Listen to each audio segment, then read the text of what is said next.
Bryce Young went 5 of 6 for 49 yards on Friday night in Jacksonville and piloted a 58-yard touchdown march with 5 first downs. 1 week after his preseason opener produced 3 straight 3-and-outs and 11 total yards.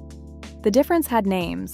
Starting guards Robert Hunt and Damien Lewis, who sat the opener with injuries, were back in front of him, per Cole Noble at A to Z Sports, and Noble charted Young 4 for 4 on his second series with completions to Teddyroa McMillan and Jalen Coker.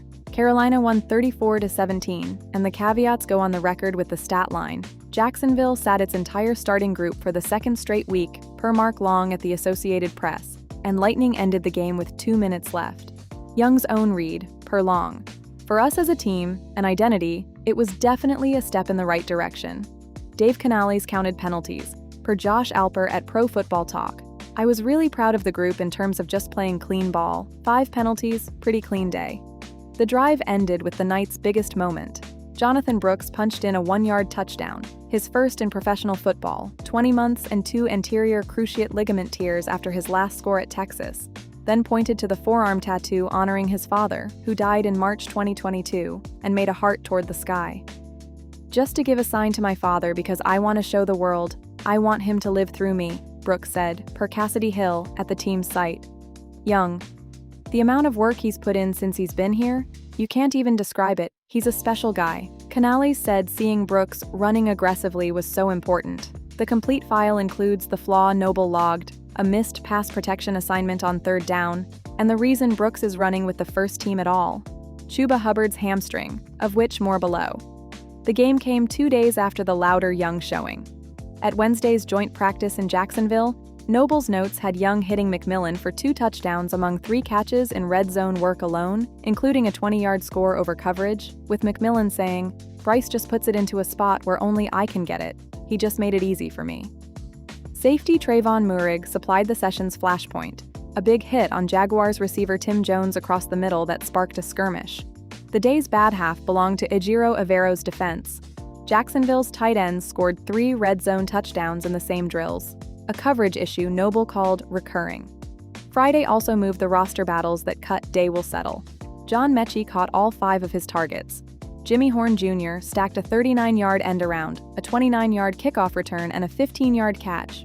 Rookie Rock Taylor caught a 16-yard touchdown from Kenny Pickett, and David Moore had a costly drop, per Noble, backup versus backup evidence. But that is exactly the evidence receiver room cuts run on, and the room got more crowded Monday when Darren Waller officially signed his 1-year deal. Waller spent the week in return-to-play mode, working off to the side, per Noble, with Canales offering, "He looks like he's in phenomenal shape," and Waller admitting the playbook still reads like Mandarin Chinese. Nothing in Friday's game reporting has him playing. At running back, A.J. Dillon added a 7-yard touchdown run and work in punt coverage, per Noble, a veteran making a roster case in the margins. And rookie right tackle Monroe Freeling, starting with Taylor Moton sidelined, drew credit from Noble for opening run lanes alongside Hunt. The ledger of who wasn't out there kept short. Hubbard sat again Friday, among roughly a dozen held out per the Associated Press, and we found no reporting that he practiced this week. Canales said after the injury he was very confident Hubbard would be ready for Game 1, and that confidence now rests on the 1 week left before the roster deadline. Xavier Legette is the week's new entry. He twisted an ankle in Wednesday's practice and missed the game day-to-day, with Canales saying, "He got his ankle twisted up, he has some soreness in his foot, we're going to get him back going little by little," per Michael David Smith at Pro Football Talk. One old thread closed off the field.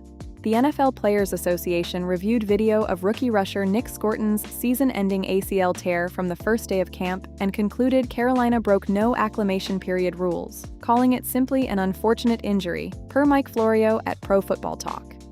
Back in July, we previewed Carolina as 2 true things at once. A defending division champion whose 7-3 record in one-score games sits in the least repeatable category we track, and a front office that spent the spring buying what regression can't repossess.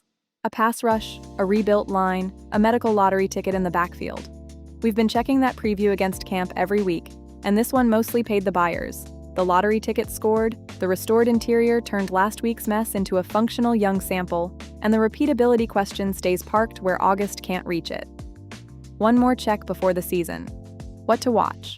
Whether Hubbard returns to practice before the Sunday, August 30th, cut to 53, the checkable version of Canales' Game 1 confidence, And the receiver room decisions with Legette's foot unresolved and the preseason finale against Houston on Friday. We'll check after cut day. Data via NFL Verse.